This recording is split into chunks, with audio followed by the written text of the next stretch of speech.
Keep watching The Politics every Friday, 12 p.m. Eastern Time on New York Parrot TV, the voice for humanity. Imagine a media platform that reshapes the conversation, empowers your voice, and redefines the Bronx community. Bronx Post, changing the reality, changing the narrative. For businesses, politicians, and government agencies, we offer targeted advertising solutions that drive results. Amplify your message. Reach the heart of the Bronx and beyond. Our platform connects you to the community. Learn more. Email info@bronxpost.com or call 718-892-5555. Visit www.bronxpost.com for breaking news and updates. Bronx Post, changing the reality, changing the narrative. Welcome to another show of Talking Politics. My name is Robert Press. I am a reporter for the Bronx Post, as you can see by my official New York City press card. I also write for the Parkchester Times. Both, like this show, are part of Parrot Media Corporation. I contribute also to the Co-op City News. I have a blog at www.100%.blogspot.com and Facebook pages 100% and What is Going On in Your Community Board. On my blog, you can see more about what I'm talking here and other items. The views expressed on this show are that of the host, any guest, anyone commenting on the bottom of the screen, and not necessarily that of Parrot Media Corporation. Let's go to the weather today. It's getting hot. Today, it should get up to about 85, 87 tomorrow on Saturday, 91 on Sunday, and 94 on Monday. So this is the first official beach weekend with 90-degree weather, and we should have a heat wave this week. Also, today is day 7 of early voting. So far, according to the Board of Elections, for 6 days, 212,444 people have voted early. By borough, Manhattan had 69,473, the Bronx 16,418, Brooklyn 78,311, Queens 41,177, and Staten Island 7,065. While the Board of Elections says early voting is up, it is down here in the Bronx. As for the vote in the Bronx, the heaviest vote is coming in from the 81st Assembly District, followed by the 83rd Assembly District and the 82nd Assembly District. The rest of the Bronx Assembly Districts, early voting is very light, and I will have my predictions on who might win or should win later in the show. And the reason that there is voting in the 81st and the 82nd and 83rd, the 81st is a tight race between Eric Dinowitz and Danielle Herbert Guggenheim. And on the Co-op City side is a tight race between Kevin Riley and Andy King, who is trying to regain his seat. Let's get on to some Trump news. The Army commemorated its 250th anniversary with a festival and parade in Washington, D.C. this past Saturday, which just happened to have been President Donald Trump's 79th birthday. The event included about 6,600 soldiers, as well as 150 different vehicles, armored vehicles, and over 50 aircraft taking place.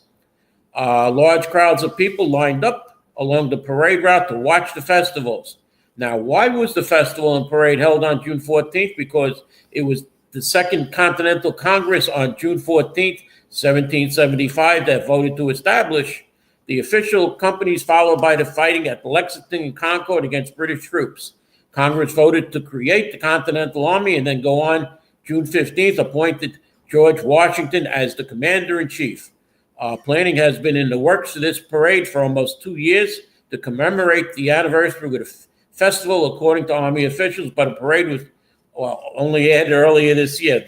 Okay, how much did this event cost? Army officials estimate the entire festival and parade cost between $25 million and $45 million, but did not disclose the course, before the parade was added to the schedule. When asked by members of Congress about justification for the cost, as the Trump administration has sought to cut costs across federal government, Army Secretary Dan Driscoll said the United States has an amazing opportunity to tell a story about the Army. I believe very specifically that telling the story will directly lead to a recruiting boom that will fill up our pipeline for the coming years, Driscoll told the House Armed Services Committee. And when was the last time there was a parade like this? That most recent time D.C. hosted a military parade was 1991 to mark the end of the Gulf War. The National Victory Parade featured around 8,000 service members and about 200,000 people watched the parade, according to the Washington Post. That event cost $8 million in 1991. On to some hot news about Israel and Iran. The latest is that they have traded fire for 7 days as of yesterday, so today would mark the 8th day. A wave of Iranian missiles penetrated Israeli air defenses and struck 3 buildings, Israeli police said Thursday, including the largest hospital in southern Israel. At least 45 people were wounded from shrapnel and blasts, according to Israel Magen David Adom Emergency Service. Around 80 people in total were injured, the Soroka Medical Center said. Iran state media said the missiles were intended for an Israeli Defense Force technology unit and an intelligence camp about a mile away from the hospital. They got to get a little better aim there. Israel said it struck targets across Iran in the past 24 hours, including around Tehran and several nuclear sites. Israeli military said it had hit the inactive Chabad heavy water research reactor overnight and a target near Natanz. An Israeli military official speaking on the condition of anonymity told reporters on military operations that it struck a nuclear-related facility in Aslan. Other reported attacks across Iran have been difficult to immediately verify because the country has been under a near-total internet blackout since Wednesday night. British Foreign Secretary David Lammy met with Secretary of State Marco Rubio and Steve Witkoff, Trump's special envoy to the Middle East, Thursday in Washington. On social media, Lammy said that a window now exists within the next 2 weeks to achieve a diplomatic solution. The U.S. weighs options as President Donald Trump says he will allow for the 2 weeks of diplomacy to proceed before deciding whether to launch a strike in Iran. A powerful Iran-backed militia in Iraq vowed to attack U.S. military bases in the region if Trump decided to enter the conflict. In a Sunday tirade, zeroing on Democratic leaders, President Donald Trump said he wants to expand efforts to detain and deport illegal aliens in America's largest cities. His Truth Social post attempted to distinguish between those he called real Americans and those radical left Democrats to whom he attributed a long list of sins, vices, and general moral failings. The post came a day after widespread No Kings protest was held in cities and towns across the country, as well as days after he federalized the National Guard and sent Marines to Los Angeles to deal with protests centering on immigration. ICE officials are herewith ordered by notice of this truth to do all in their power to achieve the very important goal of delivering the single largest mass deportation program in history, President Trump said. Trump's comments to reversing the tide of mass destruction migration came after last week's Truth Social post in which he expressed concern that too many migrants were being deported from farms, hotels, and restaurants, dealing with potentially crippling blows to those sectors of the economy.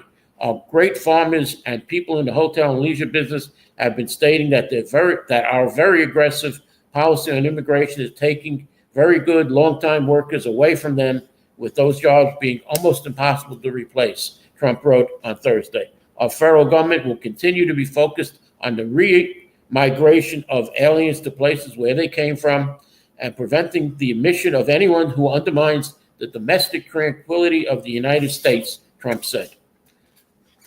Now, as far as going into an ICE center, Wednesday morning, Congress members Dan Goldman and Jerry Nadler stood united in their criticism of recent federal immigration action enforcement, but had alternate views on how to combat it. The members of Congress spoke outside 26 Federal Plaza, Manhattan's federal immigration court building, after they were denied entry to an area where immigrants are detained on the 10th floor.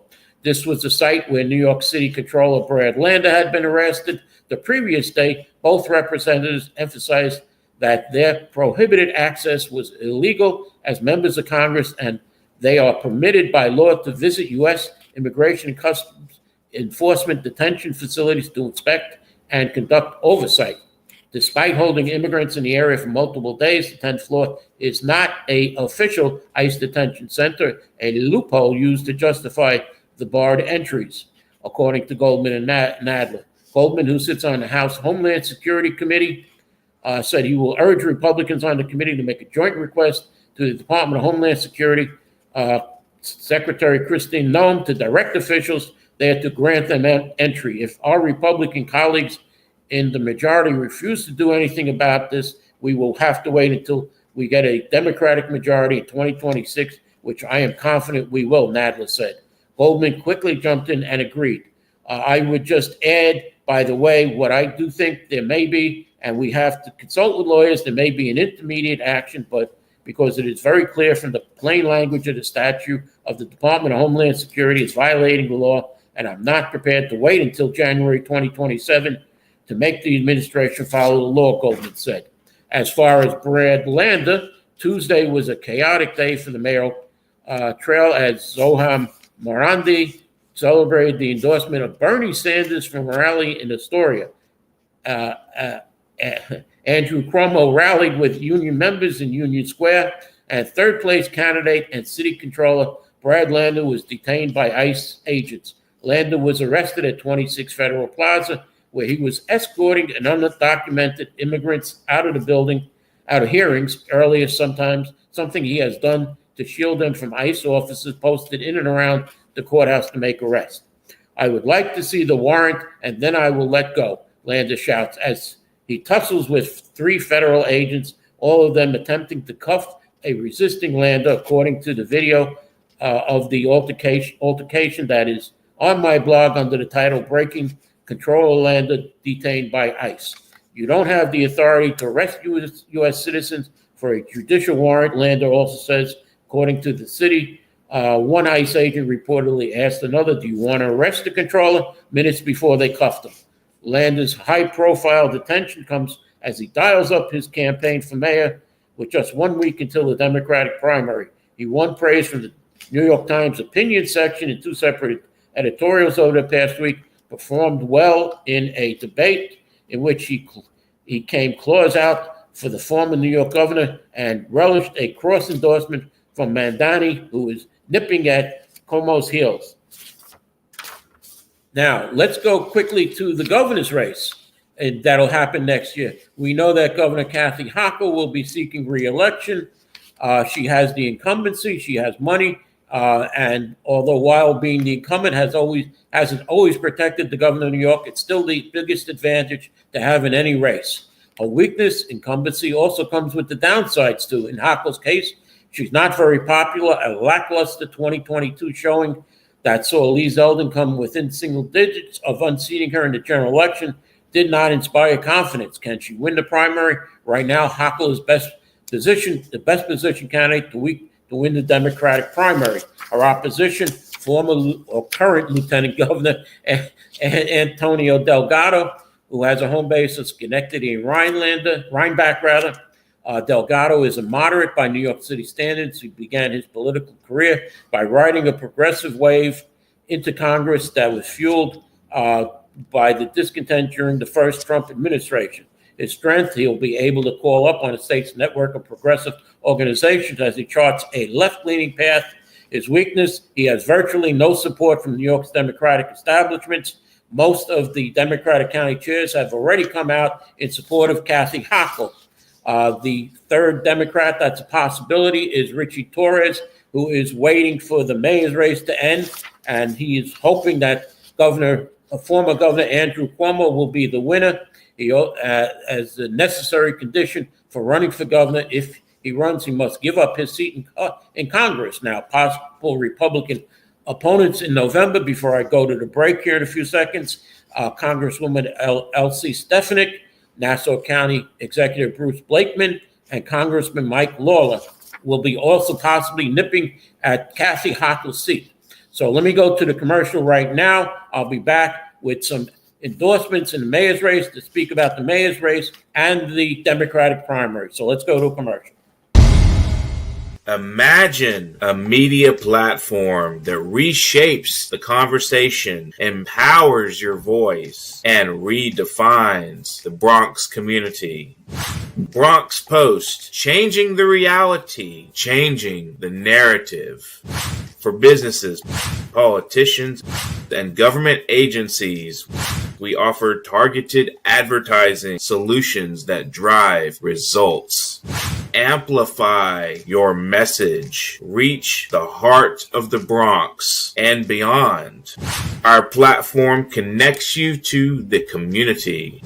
Learn more. Email info@bronxpost.com or call 718-892-5555. Visit www.bronxpost.com for breaking news and updates. Bronx Post, changing the reality, changing the narrative. Okay, let's jump into the mayor's race. Zohan Marandi, pardon me, let me get that correct. Mandani, I'm not going to be like Andrew Cuomo, the left-wing Democratic fast-rising hope to win the primary, the Democratic Party's mayoral primary in New York City, was endorsed on Tuesday by Senator Bernie Sanders of Vermont.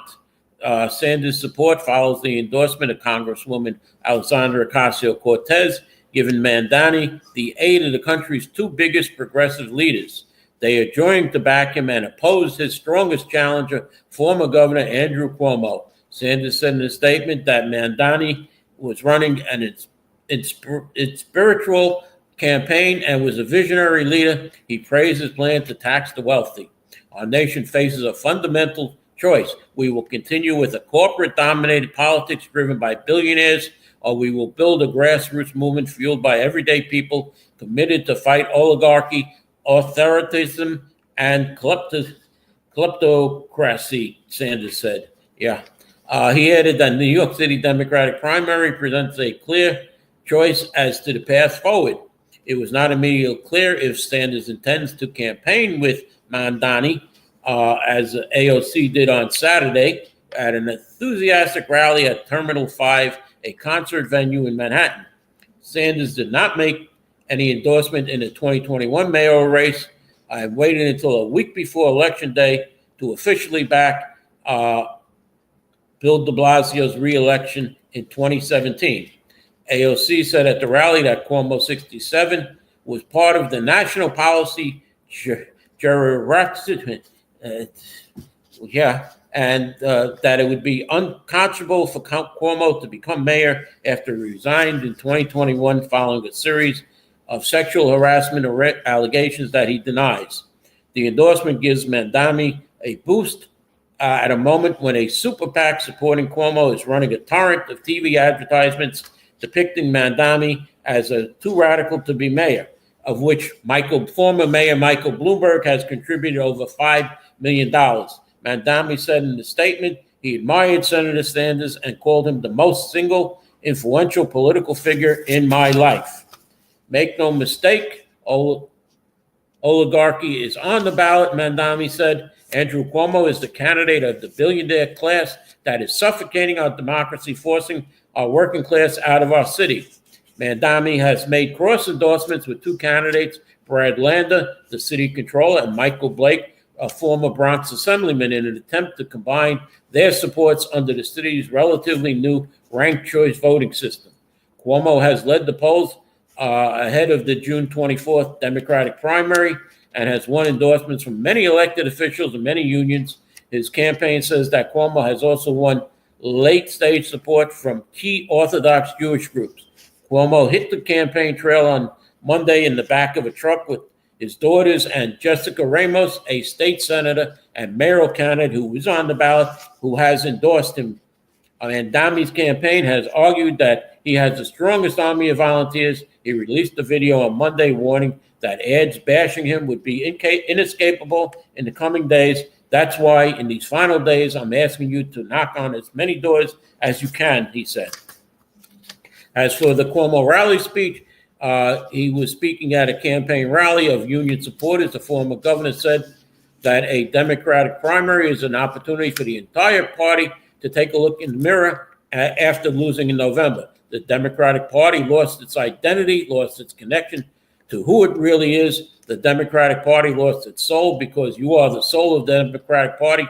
Cuomo told union members, the men and women of New York are always the base of the Democratic Party. The Democratic Party was not talking to you and the issues that matter to you at your kitchen table.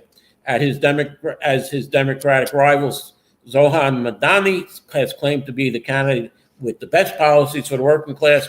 Cuomo has touted his endorsements to some of the city's largest and most politically influential unions. DC 37, however, broke from the pack when it endorsed City Council Speaker Adrian Adams, Madami, and State Senator Zelnor Myrie in a ranked choice ballot. Cuomo's prescription for the ills that he said kept Democrats at home last November boiled down to the opposite: engaging and achieving wins for the working class families, bringing it back to the office he's currently running for. Cuomo trumpeted his promises to build more affordable housing and raise the minimum wage to $20. Now, as far as Speaker Adams is headed, New York City Speaker Adams has her eyes on Albany if or when her long shot mayoral bid fails. Adams is on Governor Hochul's short list for lieutenant governor and is in the process of using taxpayer money to open a fourth city council office to help bolster her popularity, according to Albany insiders and City Hall sources. The governor is looking for someone like Adrian who could generate votes downstate, and one insider. Hochul will face off in next year's Democratic primary against most likely her number two, current Lieutenant Governor Antonio Delgado. Queensborough President Donovan Richards is also considered to be a running mate. Richards is the number one choice. Adams is 1A, but that could change, especially since Hochul wants to keep Attorney General Letitia James, who is an ally of Adrian Adams and her biggest booster in the mayoral race. Hank Shankoff, a longtime Democratic consultant, said an Hochul-Adams pairing makes perfect sense because having a black woman from Southeast Queens like Adams on a ticket would be helpful for the governor's re-election bid. The news of Hochul's interest in Adams sheds light on why the speaker is planning to open yet another office despite being term limited. Adams has yet to announce the grand opening, but she posted a flyer on social media. The address would be at 122-21 111th Avenue in South Ozone Park, less than 3 miles from her Queens District office in Rochdale Village. It's unclear how much renovations and security costs and what the rentals are. The building landlord said he provided some of the upgrades that was in the lease agreements, and Adams is picking up other costs, including the 9 security cameras and other security features. The city council by law sets its own expense budget, which historically operates in like a shell game. Pots of money are moved from one area to another line within the yearly spending plan when it is adopted. And many of these revisions are rarely accounted for or updated in public records, according to city council members and other city hall sources.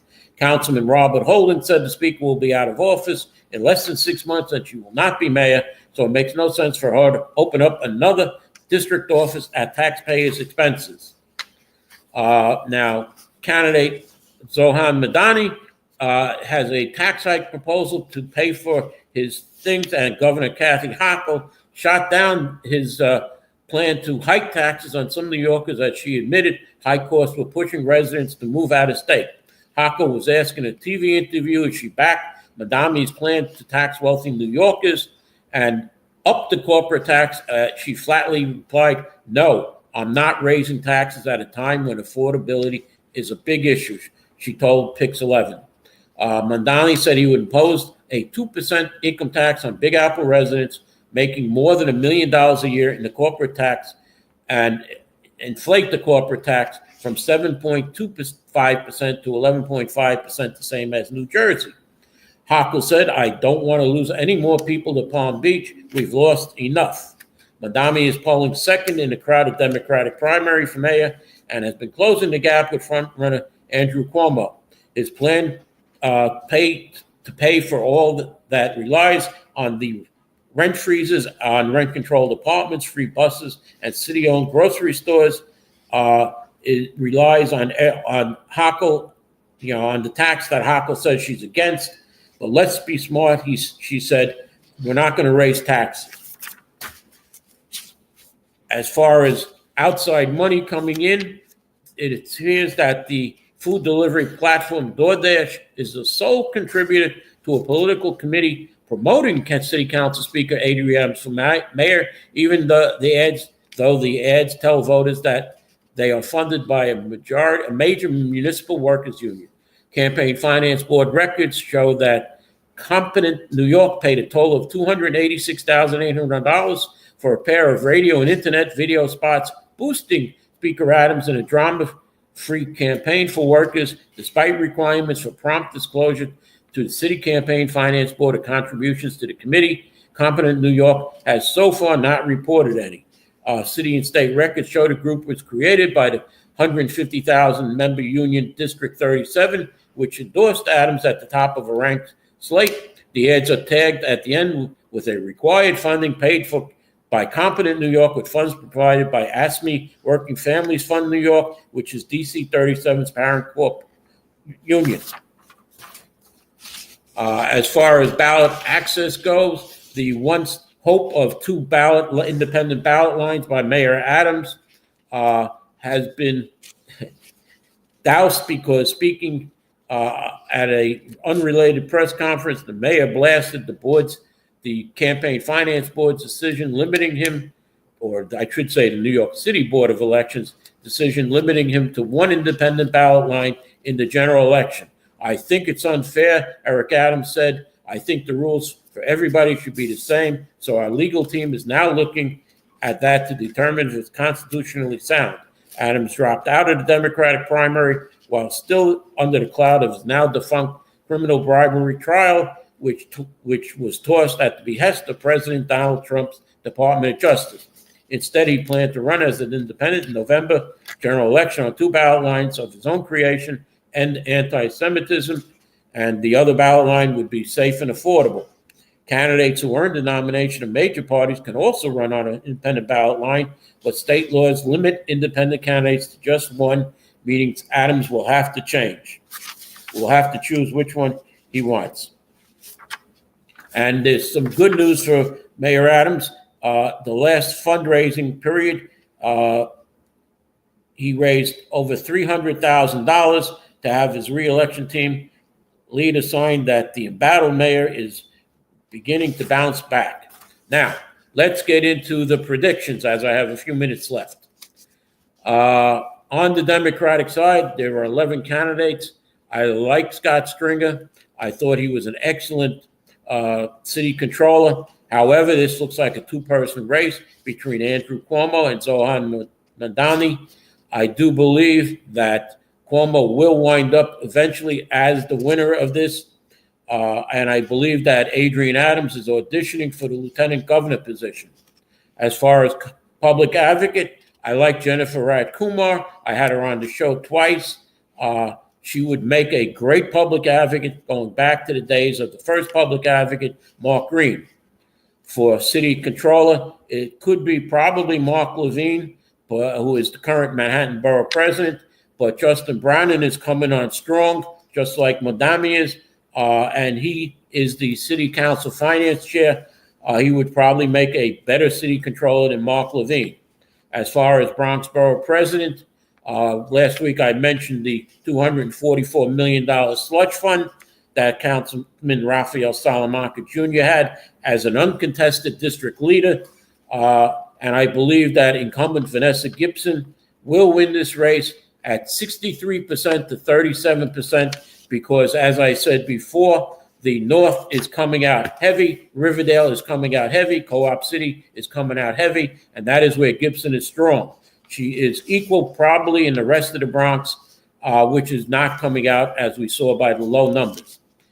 By council district, the 11th council district, it should be an easy win for Eric Dinowitz, but he is now having problems because my former co-host, Anthony Rivecchio, is backing his opponent, Danielle Herbert Guggenheim, and she is causing the Dinowitz a little problem. So I give my former co-host, Anthony Rivecchio, kudos, and let's see if she can break the 35%.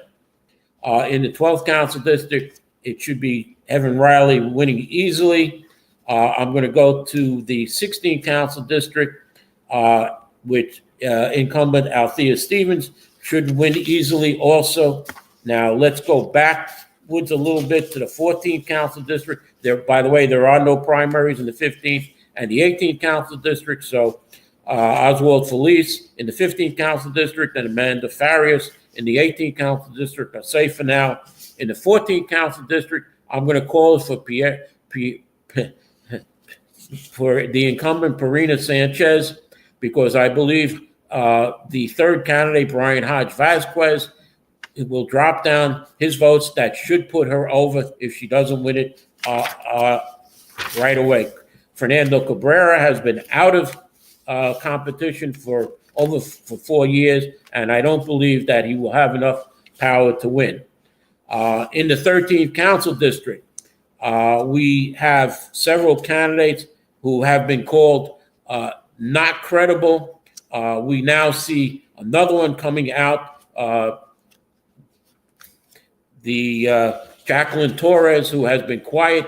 She first said at one community meeting that I'm against the Bally's proposal and I'm running for city council, and we heard nothing from her.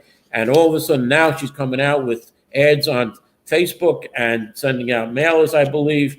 And she said that I'm here, I'm running. All of a sudden I suggested that she come on the show, and there was no response. So I suggest that in the 13th council district, you have an option to write in. There are 6 candidates, and underneath is an empty box that you can write in. I suggest you write in the current councilwoman, Christy Marmorato, Marmorato, and put a number 1 next to her name, and send a message to the Bronx Democratic Party that you want a city council member who will listen to the community and fight for the community they represent, and not be a sellout or a union money bag that the Bronx Democratic Party has to endorse in order to keep that union money coming. So as I said, in the 13th council district, I urge you to write in incumbent current city councilwoman Christy Marmorato and put a 1 next to her name to send a message to the Bronx Democratic Party. And I'm going to sign off with that and say thank you for watching. Next week, hopefully, we'll have the results. And there's something going on Tuesday night. Tuesday is the primary, and why the 49th Precinct Council is having their meeting on primary day is crazy, because all the police have to be out at the polls. The polls close at 9 p.m. The meeting is scheduled to start at 7 p.m. And then the precinct itself is used as a counting center. So I have no idea why the 49th Precinct Council is holding their meeting on primary day. It should be moved to a different day, but maybe they don't want people coming, and so they can get reelected. We'll see. Tuesday, I'll have it next week for you, a little more about what happened and who won the primary. Take care, and thank you for watching. Thank you, AJ, for your comments. Kevin, I didn't see your comments this week. Hopefully you'll be watching me. You might be out on a bike ride right now. So thank you for watching, and I'll see you next week here on Talking Politics.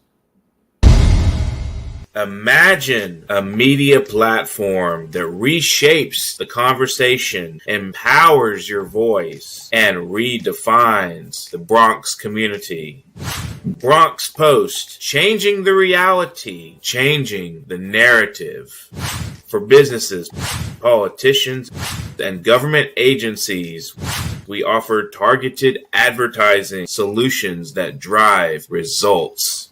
Amplify your message. Reach the heart of the Bronx and beyond. Our platform connects you to the community.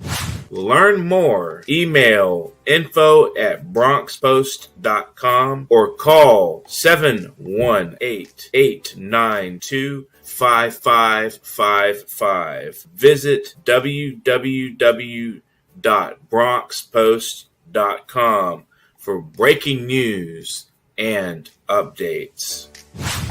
Bronx Post. Changing the reality. Changing the narrative.